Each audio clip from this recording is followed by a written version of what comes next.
Fala aí, quem tá falando aqui é o Daniel e hoje eu vou estar resolvendo com vocês a questão 3 do capítulo 2 do livro Fluido, Oscilações e Ondas de Calor.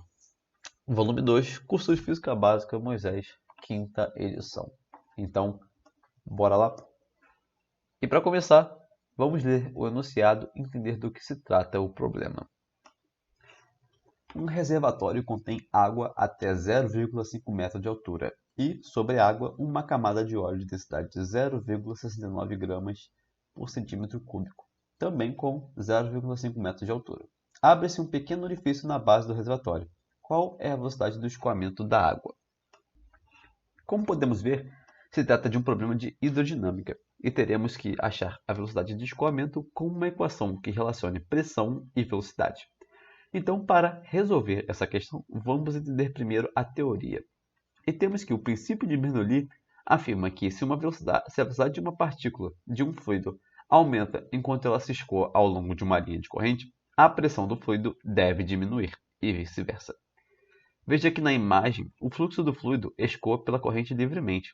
No início do fluxo, ela tem uma alta pressão e baixa velocidade. E assim que passa pelo fluxo mais curto, a pressão diminui e a velocidade aumenta. E isso que Bernoulli explica. Podemos entender de forma mais física com a equação que se dá por altura final mais velocidade final ao quadrado sobre 2g mais pressão final sobre densidade vezes g igual a altura inicial mais velocidade inicial ao quadrado sobre 2g mais pressão inicial sobre densidade vezes g. Temos também que a pressão hidrostática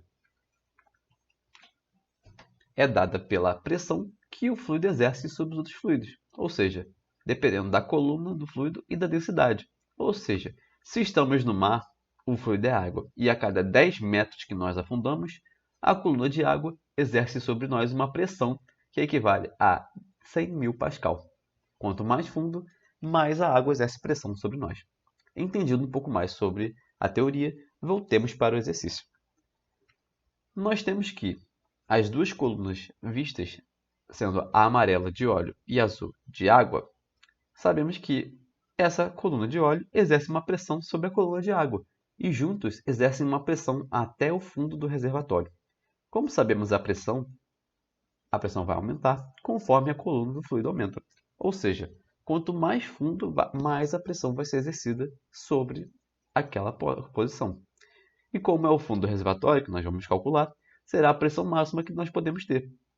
Ou seja, a pressão no fundo do reservatório vai ser a pressão da atmosfera, uma vez que o reservatório se encontra aberto, mais a coluna de óleo mais a coluna de água. Ou seja, a pressão da coluna de óleo e a pressão da coluna de água.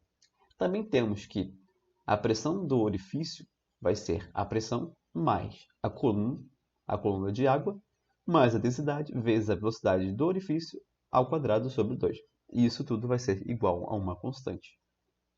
E nós temos que considerar também que a velocidade do fundo do reservatório vai ser igual a zero. Na verdade, ela é bem pequena se comparada à velocidade do escoamento, que seria a velocidade do orifício.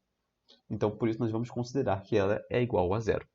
Prosseguindo, nós temos que a pressão do orifício vai ser igual a pressão atmosférica, uma vez que o orifício está para um ambiente, mais a densidade vezes a velocidade ao quadrado sobre 2.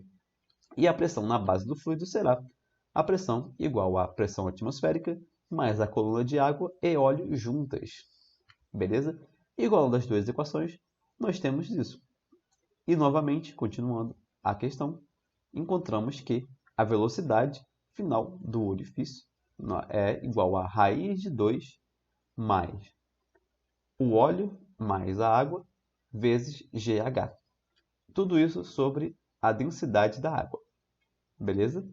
E agora, a velocidade de escoamento que nós encontramos vai ser, substituindo os valores, vai ser igual a 4,7 metros por segundo. Então, encontrada a velocidade de escoamento, nós resolvemos o nosso exercício. Belezura? Então, caso tenha gostado da resolução, se inscrevam, deixem um like e ativem o sininho. Caso precisem tirar mais dúvidas, podem passar para o e-mail abaixo. Então, até a próxima resolução. Valeu!